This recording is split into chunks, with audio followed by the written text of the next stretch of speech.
En ce 27e dimanche du temps ordinaire de l'année liturgique C, nous méditons l'évangile de Jésus-Christ selon saint Luc, chapitre 17, du verset 5 au verset 10.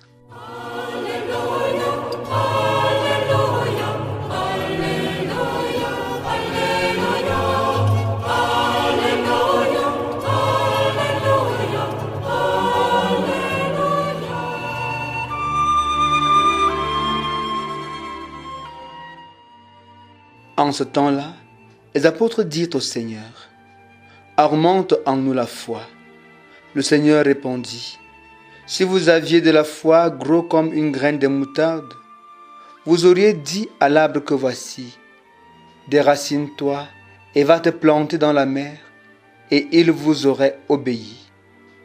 Lequel d'entre vous, quand son serviteur aura labouré ou gardé les bêtes, lui dira à son retour des champs, « Viens vite prendre place à table. » Ne lui dira-t-il pas plutôt, « Prépare-moi à dîner, mets-toi en tenue pour me servir, le temps que je mange et boive.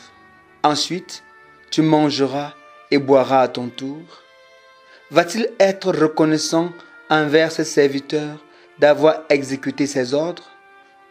De même vous aussi, quand vous aurez exécuté tout ce qui vous a été ordonné, dites, nous sommes de simples serviteurs, nous n'avons fait que notre devoir.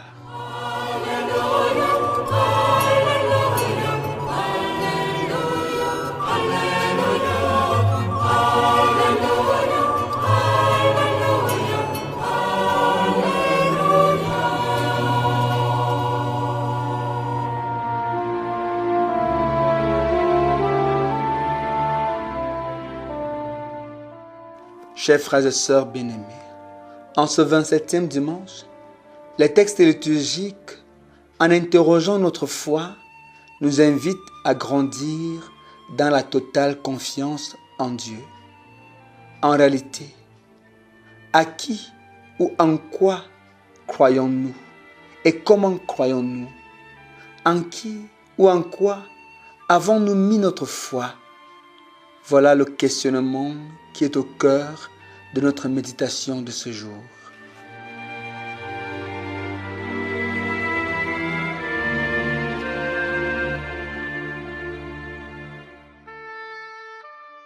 Bien-aimés, dans la première lecture, nous avons la plainte du prophète Habakkuk. Il questionne Dieu, il accuse même presque. Il dit en effet, « Combien de temps, Seigneur, vais-je t'appeler au secours?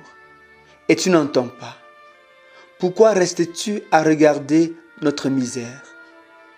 Il soulève ici un problème crucial qui est celui de l'origine de la souffrance du mal, ainsi que de leur présence permanente dans notre monde.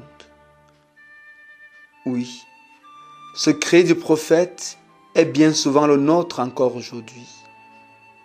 Comme le prophète, devant des situations difficiles de la vie, nous crions vers le Seigneur pour dire, « Mais Seigneur, combien de temps? Combien de temps durera encore cette situation que je traverse? Combien de temps durera encore cette maladie qui me ronge depuis longtemps? Combien de temps ce célibat que je n'ai pas choisi sera encore là?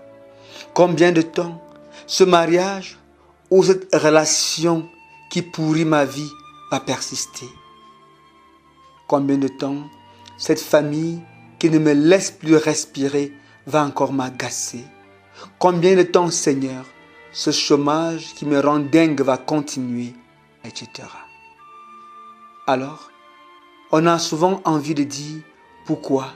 Pourquoi Dieu reste-t-il si tranquille, si silencieux devant ces maux et injustices, comme s'il en était l'auteur ou le complice? Ces questions nous travaillent et parfois nous rendent malades.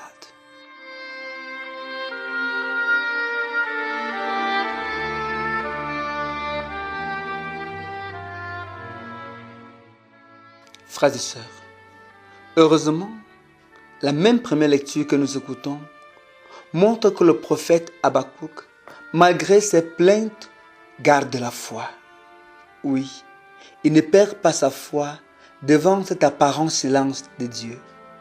Et finalement, Dieu répond.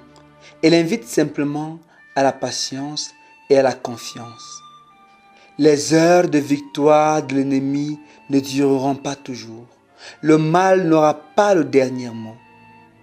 C'est un appel à entrer dans la logique de Dieu qui est la logique de la foi.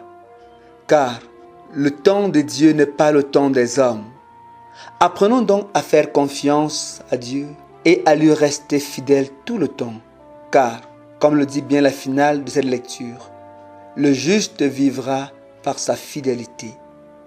Notre malheur, c'est que nous comptons souvent trop sur notre intelligence, trop sur nos propres forces, et quand ça ne marche pas, voilà, on accuse Dieu. Oui, bien-aimés, apprenons à faire confiance au Seigneur et à rester patients, car il veille sur les siens et prend soin d'eux. Il faut donc garder la foi malgré toutes les difficultés de la vie, car la foi est la force du chrétien. Malheureusement, notre foi est très souvent paralysée par une multitude d'éléments ou d'événements de la vie. Nous devons donc prendre à notre compte le conseil que donne saint Paul à Timothée dans la deuxième lecture de ce jour, quand il lui rappelle que l'esprit qu'il a reçu n'est pas un esprit de peur, mais bien un esprit de force, un esprit d'amour, un esprit de pondération, c'est-à-dire un esprit de maîtrise de soi.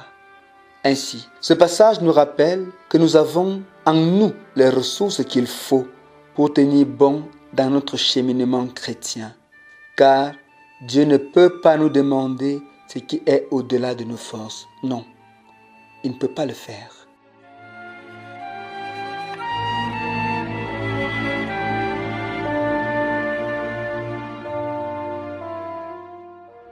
Frères et sœurs, la foi dont il est question aujourd'hui n'est pas n'importe quelle foi. Il ne s'agit pas de cette foi qui nous fait perdre la raison et nous rend fanatiques, ni cette foi qui nous conduit à fabriquer nos propres dieux qui doivent correspondre à nos attentes. Car une telle foi nous conduit à l'idolâtrie. La foi dont il est question ici, c'est celle qui est éprouvée, celle qui sait attendre, cette foi qui sait faire confiance et s'abandonner entièrement. Ce n'est donc pas une foi magique, mais bien une foi persévérante. La vraie foi exprime ses demandes et ses désirs, bien sûr. Mais ce qui la caractérise, c'est que ses demandes et ses désirs restent des supplications et non pas des accusations et des ordres donnés à Dieu.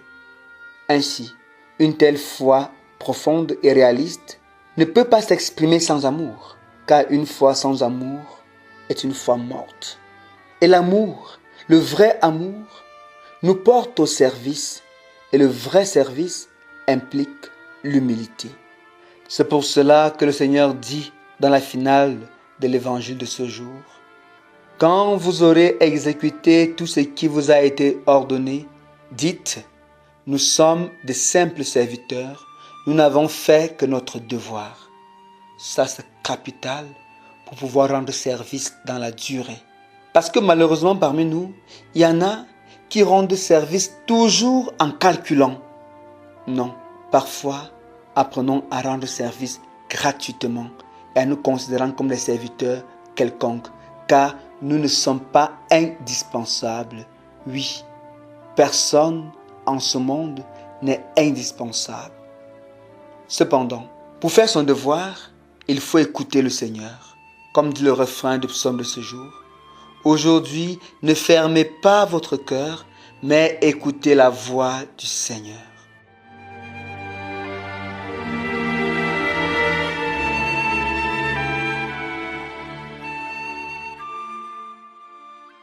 Bien-aimés frères et sœurs, prions en ce jour. Que notre prière soit une prière désintéressée qui nous centre sur le Seigneur. Apprenons à lui dire, Seigneur, augmente en nous la foi et fais de nous des serviteurs et des servantes humbles. Oui, Seigneur, augmente en nous la foi et fais de nous des serviteurs et des servantes humbles dans l'exercice de nos dons et charismes au service de l'Église et de nos frères et sœurs. Que pendant toute cette semaine, nous sachions poser des actes de foi et rendre des services gratuits. Que Dieu lui-même nous y aide. Au nom du Père et du Fils et du Saint-Esprit. Amen.